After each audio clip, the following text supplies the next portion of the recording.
8 часот 40 минути, време и за следниот разговор во утринската програма на Македонската телевизија. Во продолжение минути за студентите и настаните кои што се во фокусот на нивното внимание. Еден од настаните кои што се организираат секоја година од страна на Бордот на европски студенти по технологија или скратено БЕСТ Скопје се инженерските надпревари. Овие надпревари се од големо значење за секој студент на техничките факултети, бидејќи преку истите студентите може да ја покажат својата иновативност и креативност во решавањето на реални проблеми. Годинашниот инженерски надпревар насловен ИН ќе се одржи од 12 до 16 декември, а пријавувањето за истиот трае до денеска. Детали за годинашното издание на инженерскиот надпревар дознаваме од Катерина Краљевска, PR координатор на настанот, и Ивана Манова, одговорна за логистика при настанот. Добро утро и добро ни дојдовте. Добро утро, добро ве најдовме.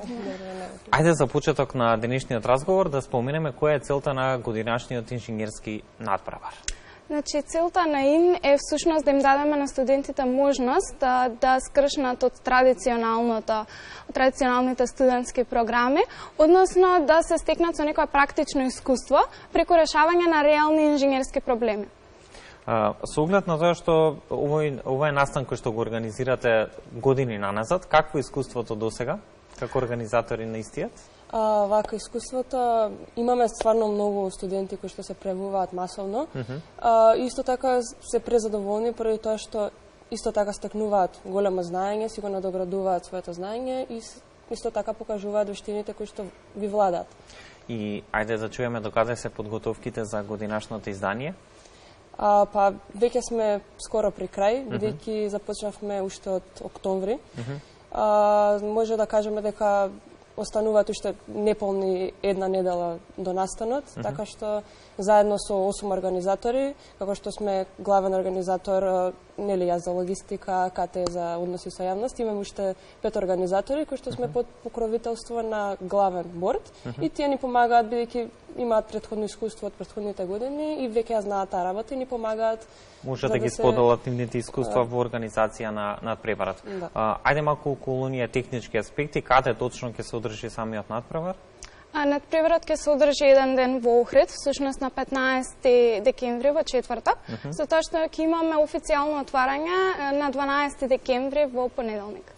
И сега, велите, за да се биде дел од надпреварот, не треба многу презнање, туку само желба за стекнување на нови вештини и практично искуство преку една од двете категории, кои што се во рамки на самиот надпревар, тоа е иновативен дизајн и студија на случај.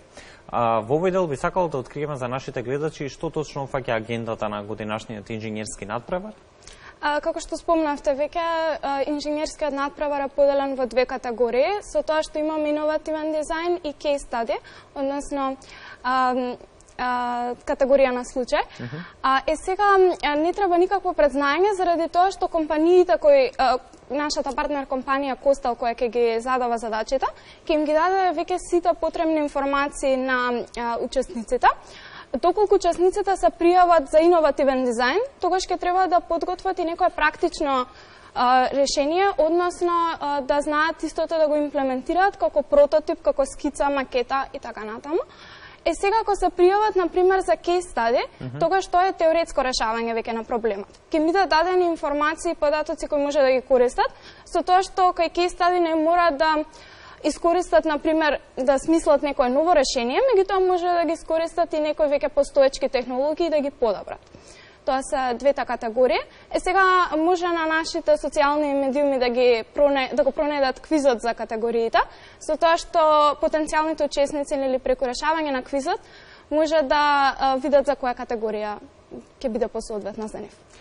Ивана, споменавте во однос на учеството, односно интересот за учество на самиот инженерски надпревар. Низ годиниве наназад огромен бил на вистина. Имате ли податоци за годинава, каков е интересот од страна на студентите? Исто така и оваа година голем интересот и сепак ние имаме и ограничена бројка колку може да се пријават. Има ли уште слободни места за пријавување? Има се уште, но треба студентите да побрзаат да се пријават, бидејќи сепак и според пријавата која што тие ја праќаат, ние не ја одобруваме сите апликации, со надеж дека следната година би биле подобри апликациите. Удат во процес на селекција. Да. Кои се оние останати услови? Велите потребна е добра волја, решителност, но и тим од 3 до 5 студенти. И сега, кои се оние останати услови кои што треба да ги исполнат потенцијалните учесници во надпреварот и како е впрочем организиран целиот овој процес на пријавување за инженерскиот надпревар? Па вака, пред се студентите треба да бидат студенти на УКИМ. Немаме некои ограничување дали да биде на технички кампус, значи важно е да се на секој оној кој што е заинтересиран. Да, оној кој што е заинтересиран, како што кажавте, нели, потребно е волја за да се учествува во тим и секако се учат многу важни аспекти во тоа што ќе бидеш тим, нели, ќе бидеш во тимот, ќе помагаш на другите, ќе имаш мотивација да напредуваш, да учиш многу работи, ќе видиш студенти кои што исто така се мотивирани и можеби понатаму ќе те мотивира тоа да победи, да сакаш да победиш. И дефинитивно се стекнува она што се нарекува вештина за тимска работа. Споменавте, потребно е учество во тим. Што доколку го немаат некои од студентите тој тим, што во таков случај може ли да се пријават како индивидуалци? Што правите вие како организатори во таков случај? Доколку немаат тим, слободно може да се пријават и ние би ги споиле сите студенти кои што немаат тим и би направиле еден цел тим каде што ќе можат, нели, да. Што значи дека дефинитивно тоа не е пречка за учество во надпреварот. Како ќе се одвива конкретно оценувањето и будувањето на надпреварувачите? Како оди тој дел? Па нашата партнер компанија Костал, нивните инженери ќе вршат оценување на сепак има стручен надзор. Да, ќе има стручен надзор, меѓутоа и од кор тимот Андре кој е одговорен за подготовка на задачите и тој ќе учествува во оценувањето и будувањето на. Освен надпреварувачки дел, колку овие настани инженерски надпревари имаат и едукативен дел, колку тие им помагаат на студентите? Па најпрво за да си го прошират своето знаење, да излезат надвор, нели, од студиските програми, нели, да им се да ја покажат својата креативност и иновативност која што ја имаат. Исто така стекнување на нови знаења, можеби тие студенти ќе им бидат колеги на пракса, на работа. Исто така е голема шанса за компаниите да најдат, да го пронајдат, да речеме, талентираниот, потребниот кадар. Да го препознаат талентот токму кај студентите. Да. Какви придобивки во тој контекст имаат и студентите, но и компаниите од ваквите настани, колку истите се мост на поврзување, да речам, помеѓу студентите и компаниите кои што имаат потреба од стручен кадар? Па вака, секој студент ќе има можност, ќе има шанса, нели, кога ќе отиде во Охрид сега на надпреварот, да остави CV. Исто така може и сега да го направи, но таму бар ќе може да се запознае со компанијата, да види всушност за каква компанија станува збор, ќе може да се запознае со вработените во компанијата, ќе може да се запознае, нели, како што кажав, со сите кои што се пријавени таму. И на еден начин, нели, како што кажав, ќе можат компанијата да го препознае талентот кој што го имаат. Дали лично вие две досега сте учествувале на инженерскиот надпревар? Не. Се уште немате, но верувам дека во некои од годиниве кои што следат би го направиле тоа. Од друга страна, зошто е важно барем еднаш да се биде дел од еден ваков инженерски надпревар? Па важно е заради тоа што самиот концепт како е организиран надпреварот е многу поразличен од традиционалните студиски програми. Всушност овде студентите имаат можност практично да го имплементираат нивното знаење и мислам дека овој надпревар е најблиско што може да стигнеме до како е да се работи во една инженерска компанија и како е реално да се биде инженер. Има ли соодветни награди за оние најдобри тимови во рамки на надпреварот? Секако ќе има. Наградата ќе биде символична од страна на компанијата Костел за првите 3 места. Добро, и во однос на очекувањата од инженерскиот надпревар годинава, кои се вашите очекувања како организатори на настанот? Па секако да победат најдобрите. Исто така моje лично очекување е да стварно да видам креативни решенија, да презентации и секако, нели, да победат најдобрите. Сметате ли дека младиот инженерски кадар во земјава има добар потенцијал кој може и треба да го искористат компаниите во земјава? Колку компаниите навремено успеваат да го препознаат потенцијалот кај студентите, односно идните вработени, дури во рамки на ваквите настани?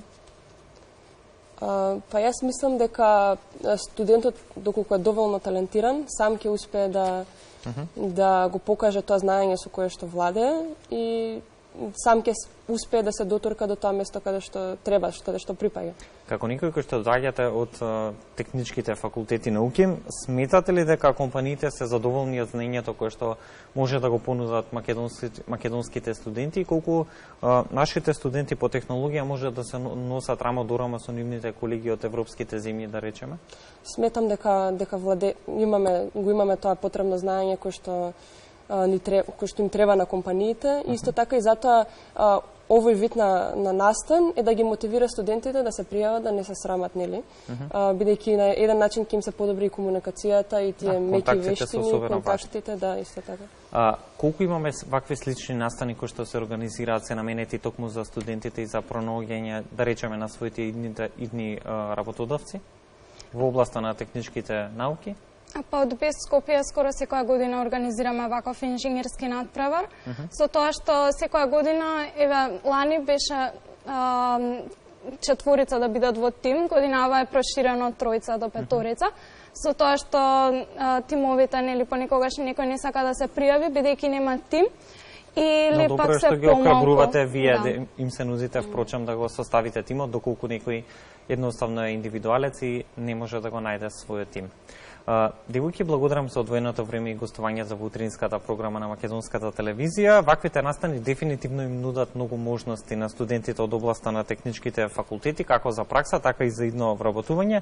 Особено она што го споменавте, важно е остварувањето на контактите со компаниите кои што во иднина може ќе бидат и нивни идни работодавци. Ви благодарам на вас за поканата. Честитки секако и со среќа на предвидениот настан. Благодарам. Ќе се видиме ние во наредна прилика со сето она што ќе биде ново од БЕС Скопје.